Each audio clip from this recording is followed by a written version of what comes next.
अगं काय असतं माहितीये का, तुम्हाला प्रत्येकाला वाटतं की इमोशन नाहीये, इमोशन नाहीये.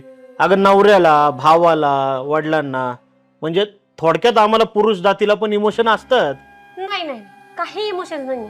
आई वारल्या तेव्हा बघितलं ना मी, साधं डोळ्यात पाणी नाही आलं का काही नाही. सगळ्यांच्या नुसतं तोंडाकडे बघत होते तुम्ही. अगं मग त्यालाच खरी काळजी घेणं म्हणतात. काय माहितीये का, तुम्हाला महिलांना आहे ना तुमच्या भावना लगेच दाखवता येतात, पण आम्हाला पुरुषाला तसं करून नाही जमत. आता माझी आई वारली होती त्यावेळी तुला माहितीये का, वाईट मला पण वाटत होतं. आता आई वारल्यावर कोणाला वाईट नाही वाटणार. मला सुद्धा रडायची खूप इच्छा होती, पण आईकडे बघितल्यानंतर मी जेव्हा वडिलांकडे बघितलं ना, त्यांच्या चेहऱ्यावर रडू होतं, आजीच्या चेहऱ्यावर रडू होतं, बहिणीच्या चेहऱ्यावर पण रडू होतं.